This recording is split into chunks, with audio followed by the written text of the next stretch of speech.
Soy Michael Bell nuevamente con ustedes en el reto BCL, en el cual estamos aprendiendo un versículo mesiánico de cada uno de los 66 libros de la Biblia y de esta forma demostrando que Jesús realmente es el protagonista desde Génesis hasta Apocalipsis. Ahora hay un playlist donde uno puede ver los vídeos en orden, comenzando desde Génesis. Ahora hemos llegado al primer libro de Reyes, capítulo 8, versículo 19, que dice de la siguiente manera: pero tú no edificarás la casa, sino tu hijo que saldrá de tus lomos, él edificará casa a mi nombre.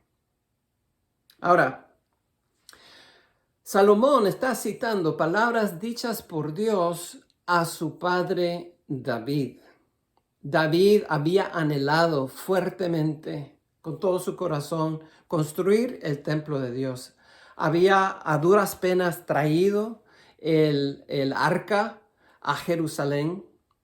Había almacenado materiales para la construcción del templo.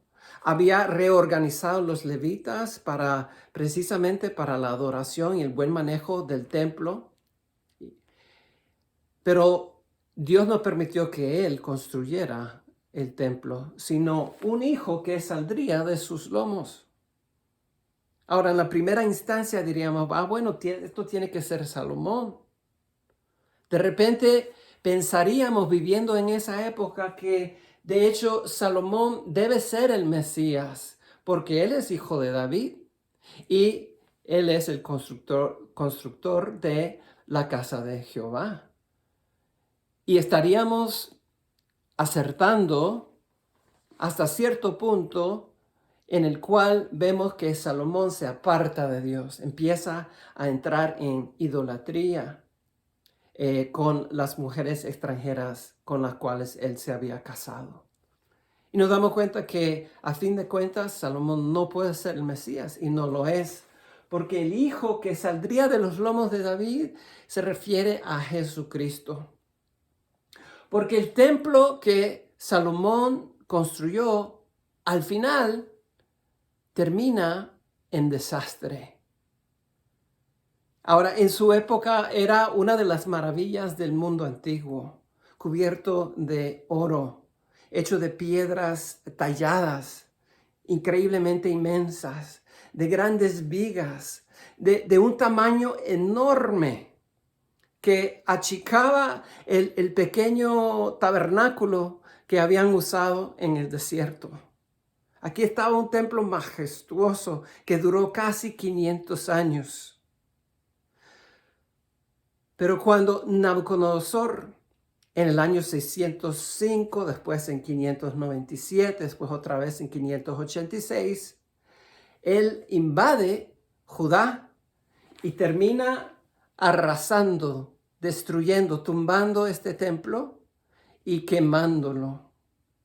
Y vemos que Dios no puede estar habitando entonces en dicha casa, porque si Dios omnipotente estuviera defendiendo su casa, entonces nadie lo tumba, nadie lo quema.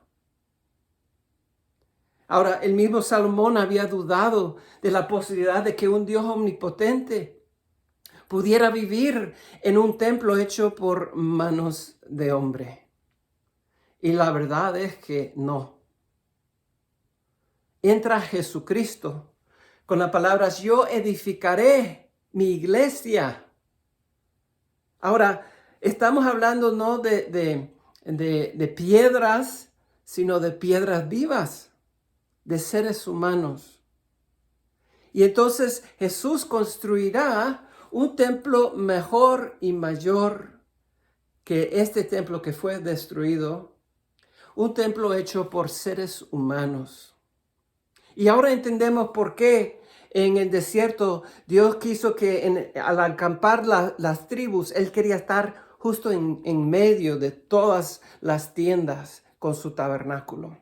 Y por qué cuando invadieron el pueblo de Israel, entonces por qué Él quiso levantar un templo ahí en medio de su pueblo, porque Él quiere habitar en su pueblo. Y ahora en la iglesia, nosotros que somos el templo de Dios, porque el Espíritu de Dios mora individual y colectivamente en medio de nosotros, nosotros entonces conformamos ese templo. Y si echamos un vistazo al último capítulo de la Biblia, Apocalipsis 22, vemos un comentario algo extraño, porque dice que allá en el nuevo cielo y la nueva tierra no hay templo. ¿Por qué? Porque Dios habita en su pueblo. Es decir, que nosotros, los creyentes de todas las edades, que para ese momento estaremos reunidos con Dios, conformamos el gran templo de Dios, Dios habitando en su pueblo. Y ahí veremos que el Hijo de Dios, Jesucristo, por cierto, habrá construido la casa de Dios. Ahora, si Cristo está en cada página de la Biblia, ¿no debería estar también en cada página de tu vida y la mía?